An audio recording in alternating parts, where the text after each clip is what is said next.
Okay, let's look at some of the questionnaire results here. This piece, right? The clicker.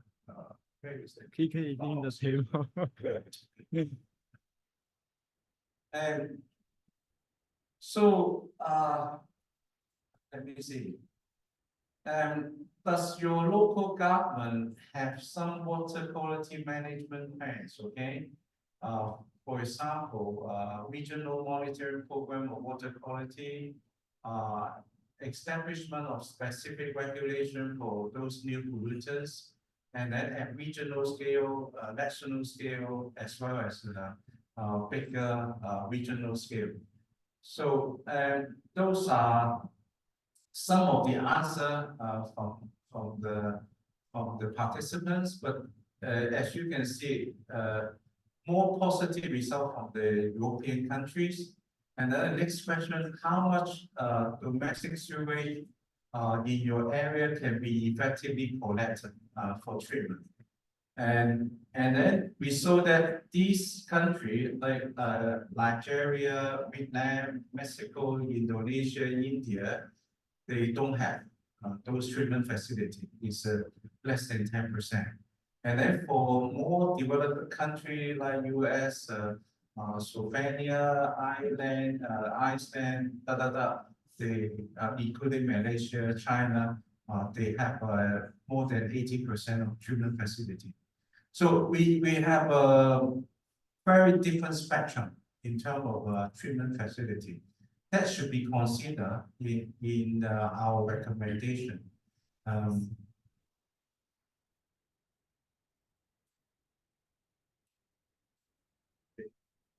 Can you move to the next slide? Are there any pharmaceuticals manufacturing facility in your country? Turnout is close to 60%. So this is also a major concern.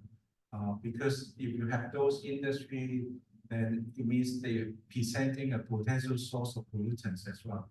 Are there any existing management measures in your region? Then most people respond like a 43% say no. This including a regulatory authority, drug regulation, those are examples.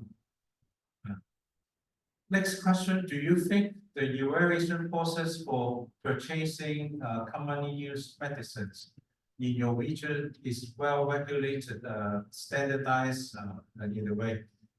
Then the answer is quite negative, only less than 30%. So this is quite common. Is there any system in your region to collect unused expired medicines? Around 40% say yes. We still have 60% without such kind of system. That means this could be good recommendation. Are you interested in promoting actions to collect unused medicine? Then what challenge will we face? Then these are the challenges: awareness, education, accessibility, convenience, logistic infrastructure. I think those are very good consideration. One consideration they didn't put down is about the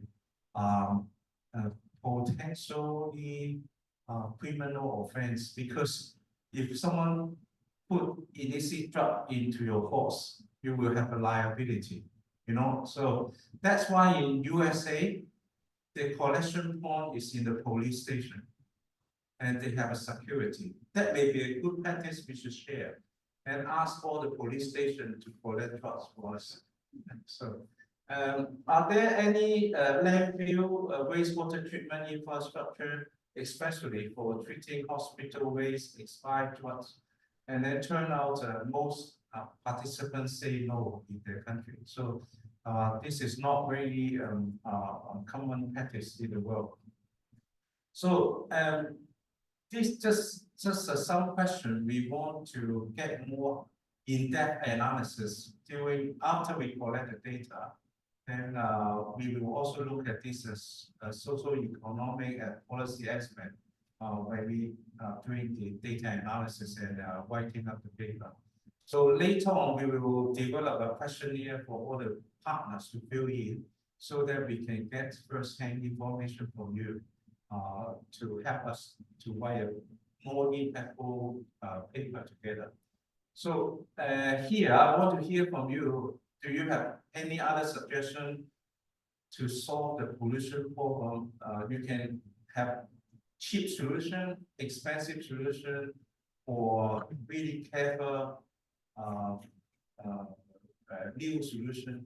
We want to hear from you, and also especially for our current first phase project on pharmaceuticals, what we should do more to cut down the pollution level. So I open the floor to listen to you. Yes, please.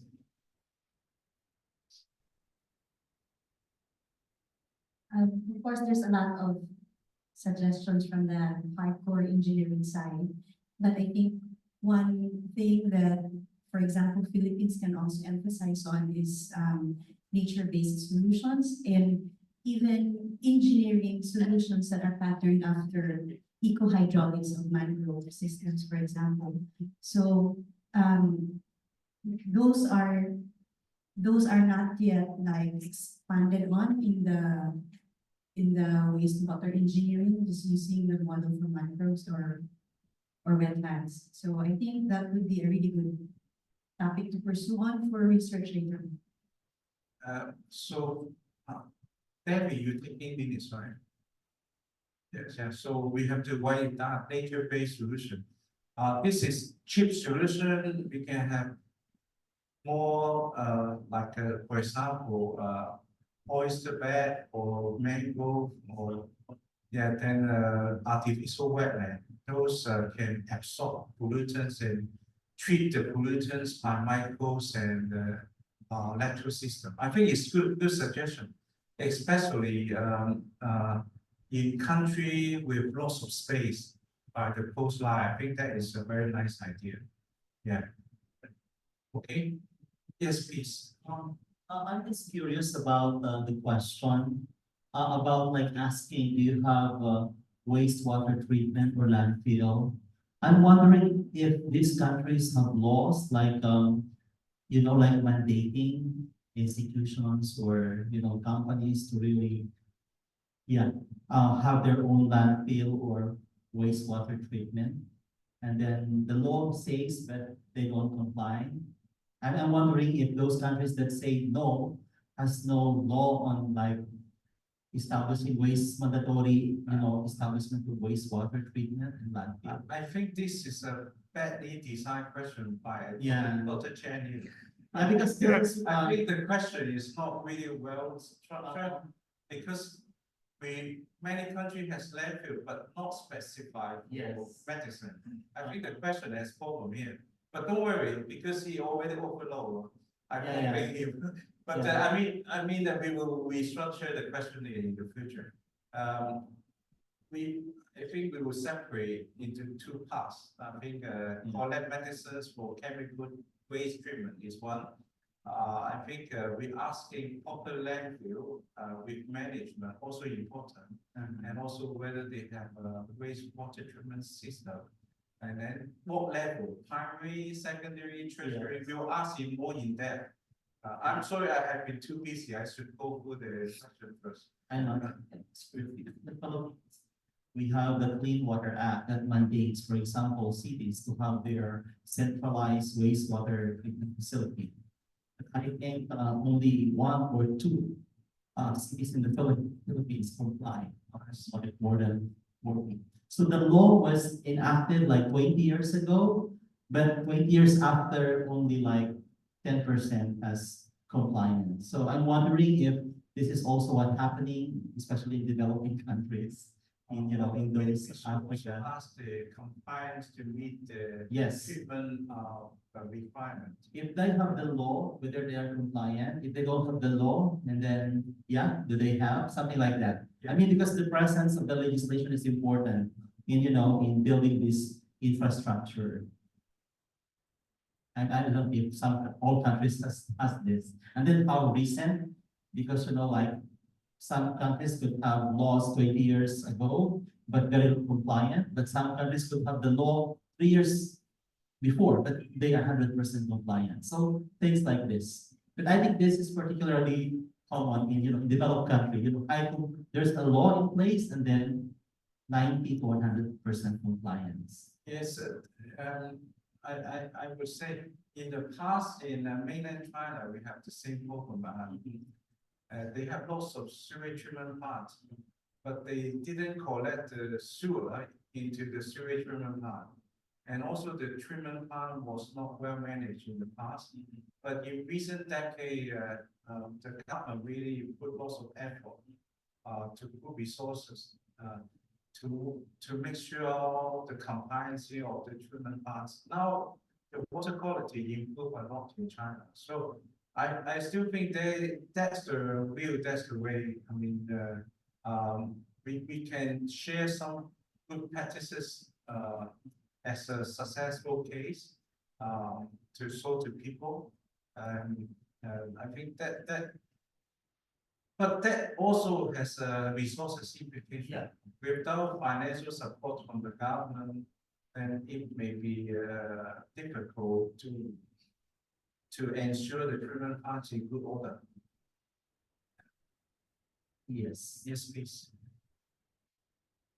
Yeah, so I think the questionnaire is a good approach in getting information.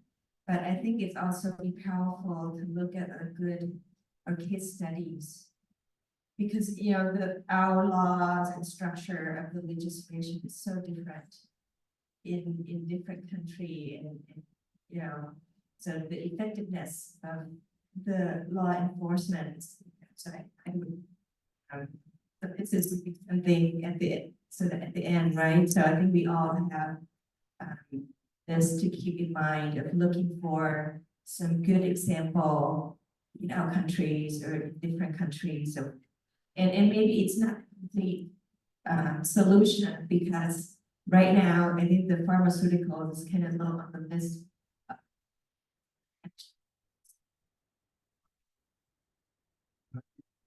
You can speak loud. One more here.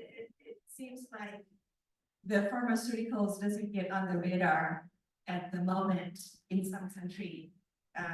They may have some good examples in place for certain things, like in my province, there's a lot of problems with the petroleum. So there's some, action at a local level to on planning and taking action and mitigation and whatnot. So I think it could be something like that could be, extrapolate to, if the pharmaceuticals problem emerge, those could be some good, good steps or some good example where you could build on. So I think I would propose, maybe countries think about some of the good practices and start looking for cases where things are effective in the country in reducing pollution, and then maybe sort of draw on that in addition to the some direct examples. Because if it's too good examples but it's sort of out of context, then in a country where things doesn't exist, it wouldn't happen. So I would propose something that sort of very good example, something good at the moment, maybe not addressing the pharmaceutical per se, but it's still something that we could, build on what's already there. So it's relevancy to the region or the local government. So Right, yeah. it's so different in different parts of the world. Yes. So I think the different examples would be a good, powerful thing to sort of highlight in.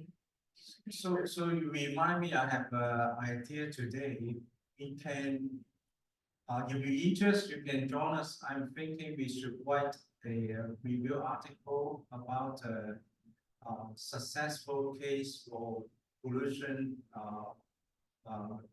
control or combating pollution, marine pollution especially. Then we can write a paper to talk about last decades how many successful story in the I don't know future. if it's successful, but you know, it's some attempt to do something, No, I think we need more positive message right? rather than, because working on marine pollution is very depressing business. I You know. just say, more problem, you can't eat that, you can't eat that, but why not we make a positive message more optimistic in a way?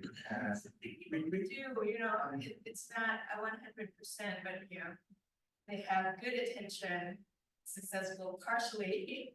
Maybe that's- I tell you, in Hong Kong, the government spent $100 million dollars to treat our wastewater in the Victoria Harbour area, talking about 2 million metric tons of sewage every day.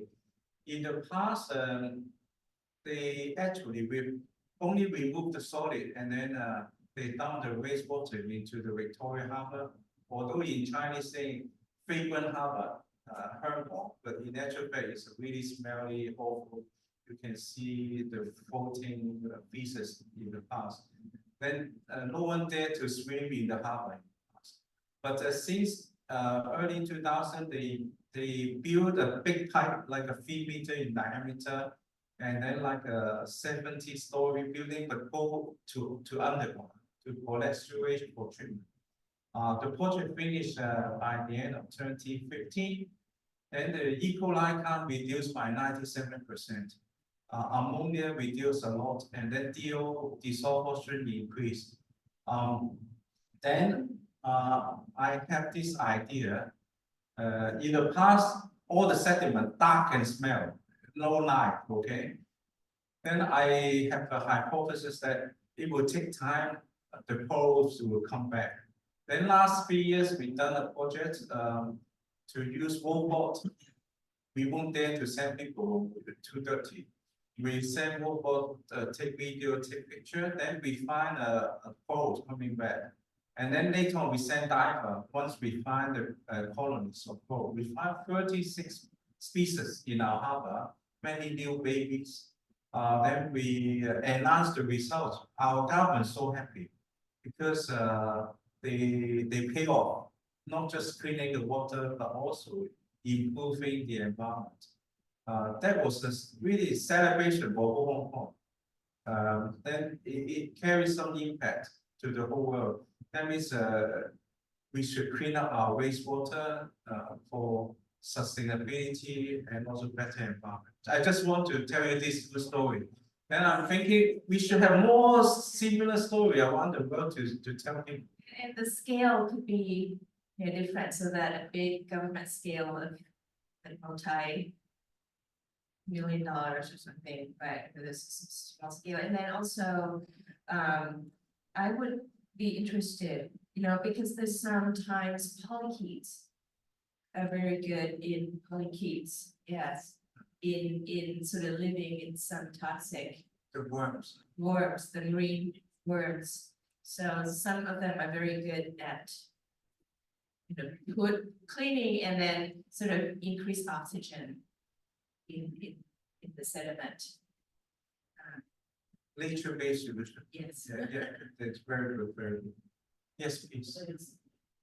Yeah, I mean, with regards to pollution in general, of course, pollution won't happen because of people, if there are no people. So people are really, you know, the culprit of what's happening. So when people have no knowledge about the pollutant, when people have low awareness about the nature of the pollutant, whether it's toxic, it's, you know, carcinogenic, or it could be harmful, they will just throw away, you know, the unused medicine, you know, in the trash, in their sink, in their faucet.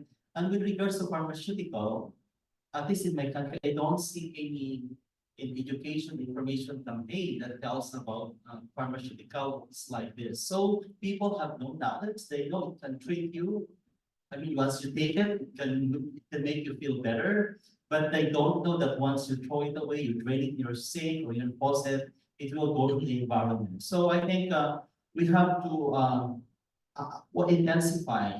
One way is to, you know, increase the knowledge, you know, awareness, information campaign, creating education, EIC, education information campaign or materials that will be disseminated to general public, at least for pharmaceuticals. Excellent, excellent. I think we should practice that. We should maybe develop some leaflet and Yeah. also promotion cartoons for social media. Yeah, And also some very clear, simple bullet points Yeah. for education. Yeah. Especially, we need to educate our policymakers. yeah. Actually, for solid waste, we have a lot. For pharmaceuticals, I haven't seen in our country. I don't know for Hong Kong. This is a very, very Something new. important point. Yeah. Yeah, because I don't even know. I mean, all of this, names of pharmaceuticals. How much more politicians are having the debate in our legislative. Very good, very good, very good. Yes, please, this young lady, this time. Hi, I read in the paper that there was a paper proposing solutions about the pharmaceuticals problem. And they put like a framework in which it was a triangle, and then the bottom is really lowering the usage of pharmaceuticals. So you have to increase the wellness of the people and even the animals in the country, and then lower the dose by the sometimes other doctors give antibiotics too frequently, some others are very conservative. But then the paper also noted that if the pharmaceuticals could be benign or safer by design, so I'm not sure if we could partner with the companies themselves so that from the we can try to solve the problem on the upstream, because I think it would be better to control on the upstream. Excellent. I think we should treat the medical doctor and also the pharmaceutical company as our stakeholders. First, we need to educate the medical doctor. Don't prescribe these antibiotics easily. And then second one, we have to talk to pharmaceutical companies to provide more green medicine, more less harmful medicine. Yeah. So good point, very good point. Yes, gentleman at the back. I thought he raised your hand. No, okay. Any other suggestion? Anyone online? No, okay. Then the last part, any other business? Do you have any other questions, suggestion? Okay, no one answered. What types of activities would you like us to organize? Then the gentleman just suggests we should have meeting every other month, so maybe I promise at least 2 per year. More international workshop, a field trip demonstration. We will try to make it e-version online first. Then we need to get funding to bring you to Hong Kong. And then more partnership development. Today we have some consensus. If you organize within your country, you can select the river estuary system, and then just let us know. We will make you as a customer. We will do the analysis all together. Then you can also have wet and dry season as well. And we can publish paper together first. Then you don't need to wait another year or two to get the big paper. That is one way. At least I know Filipinos very keen, and Malaysia has potential. Thailand will start the dialogue with your friends. Yeah, I think it's all possible. How about Indonesia? You can also think about, but you have a huge country. Yeah, actually, Indonesia also would like to join this big project and then give overview of our condition for pharmaceutical waste. Even we also just starting to measure, but it is not so much pharmaceutical that can be measured in the time. But for this kind of collaboration, we have some guideline in our institution that, for example, we have to make for example, MOU, like like that, and then also MTA to transferring the material. So after that, we can do our collaboration easily in the future. Excellent. Why not you draft your MOU to us, then I will ask our lawyer to go with it. We may revise it and go back to you. Okay, that is Okay. excellent. Let's you get this name card and then we start to talk. Yeah, that is good. I agree. From a research center for oceanography, the same office as from China. We were involved in research on pharmaceutical. It was measuring antibiotic in water. And we found that that's preliminary work for us. The objective was actually for control the pharmaceutical industry, whether they are doing their responsibility or not. And then we found that antibiotics in the water was not really high. But we don't actually know the real condition actually, because the method of analysis was still developed. And also we don't know the time of sampling, the right time for sampling in the surrounding industrial area. And we also sampling the antibiotics from another island, still low. The concentration of antibiotics. And I heard about the ecotoxicology work that we do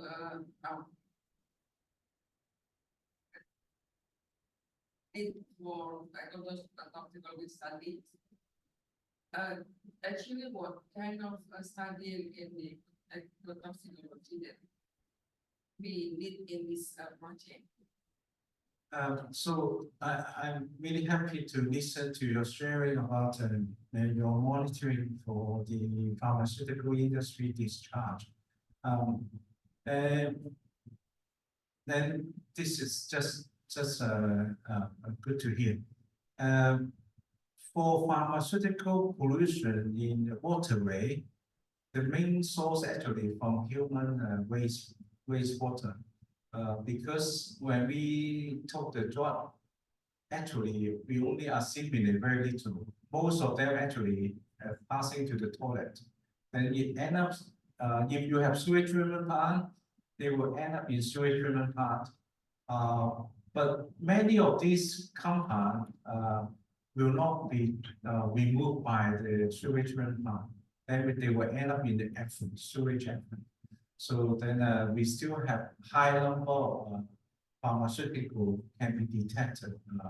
And from previous review, we found over hundreds of pharmaceutical will end up in sewage effluents. That is everywhere the same. Then your second question regarding the what kind of toxicity tests we adopt. We have two different types of purpose. First one, we want to develop the water quality criteria or standard. Then we have to use the legally relevant method. We have to cover primary producer like microalgae and then invertebrate and also fish, representing 3 different sulfate levels. Then in China, we will cover at least eight different taxonomic groups to represent the ecosystem in the ocean. And we will have several microalgae, several invertebrate, maybe 1 or 2 fish species. Then we use those data toxicity endpoint like LC50, EC50. And then we construct the species sensitive distribution from which we can work out the predicted low effect concentration. That is one purpose. This is what our laboratory is doing. We have 10 different species doing routine analysis. Then another one is to look at the toxic mechanism. So we know they are toxic, but how this triggering the toxicity in different organisms. Then we will do more in-depth analysis like using transcriptomics or proteomics, those type of approach to look at the mechanism. And then why we need to do it? Because we want to do better prediction using AI, machine learning in the future for the same types of chemical structure. Then in the future, we don't need to do tests. We can know the toxicity. That is the A game again. So we need to collect data and then we would use AI because we have too many new chemicals coming out every year. Then if I have to do all the lab work, we cannot catch up. So this is what we're doing. So if you're interested, we can talk more after this session. So finally, anything you want to say? Yeah. Yes, please.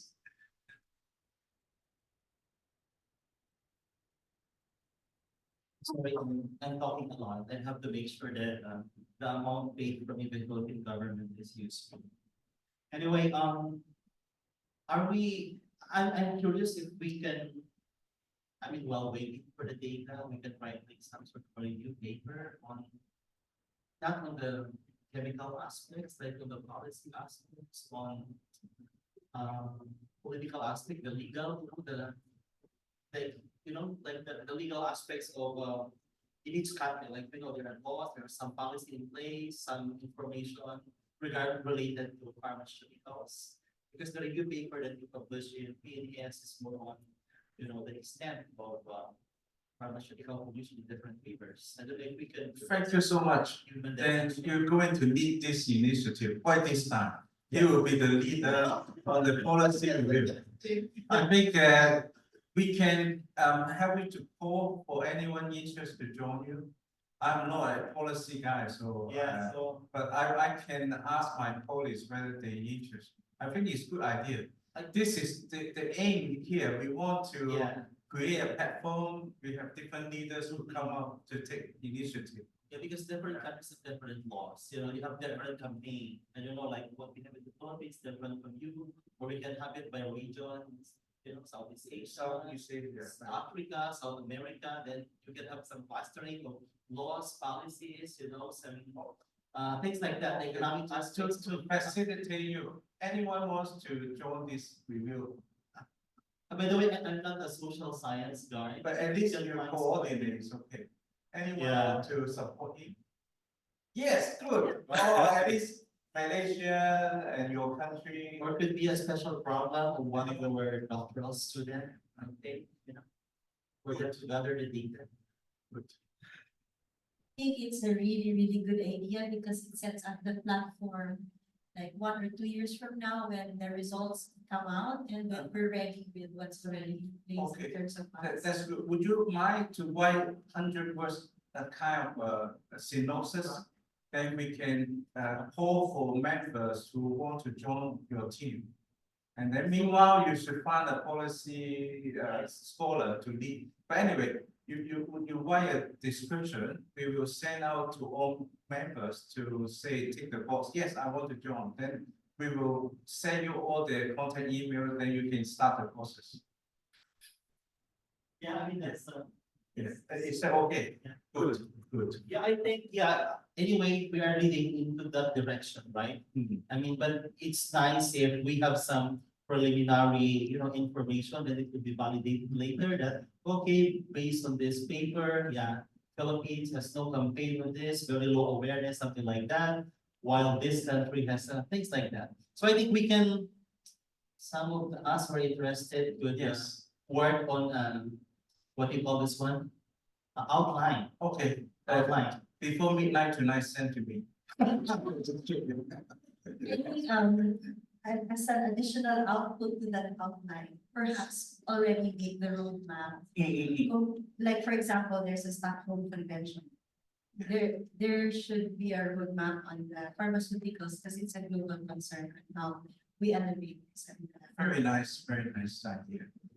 So, because there is another UN session at 5, I have to stop, but finally, I want to thank everyone online and also off the line here for joining this workshop. We have created lots of good ideas and have a very fruitful exchange. Before we leave, I want to thank my team, especially Dr. Chon Chen. He has been doing excellent job. Thank you. Organizing this workshop, and also my student there, Demi and Lo Chung, they have been working very hard for the project. Well done, thank you. Thank you everyone, have a pleasant day. Okay, thank you. I want to mark 2 matters here. And the first thing, because we may have many new collaborators who are interested in us. If you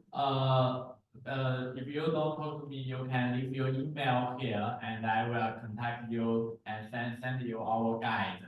And another thing is because you can see in our agenda, this paper, we have a QR code here. We are still collecting all answers to the questionnaire, and you can scan the code and leave your answers. And also in our poster outside, there is also a scan code. You can use this one. Thank you very much. I also want to be a part of the board group sent from us in the newspaper. Just let me know so that we can. We will send okay, okay, after the conference. It's still all for that.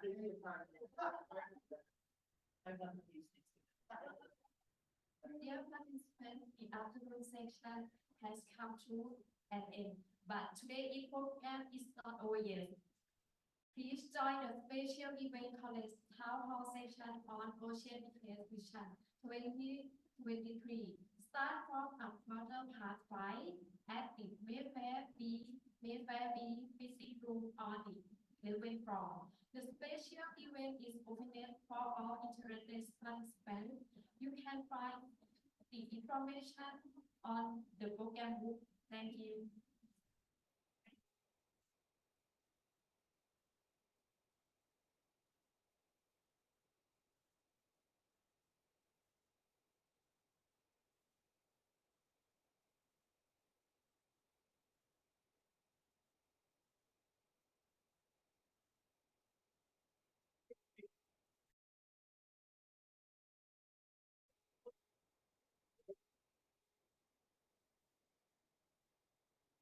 Oh, hi, hello. I'm Zaldi. I'm also from Hong Kong, from the Polytechnic, Hong Kong Polytechnic University. So I'm just making a quick announcement. We actually have a similar project that Professor Yu is doing. So we are also doing a regional monitoring of edible oysters. So what we are looking is, we're also trying to look into microplastics and other possible pollutants. So this is in line of seafood sustainability in Hong Kong. So we're targeting on oysters, and we are actively looking for possible collaborators. And we actually have our own similar platforms and guidelines. So although supposedly my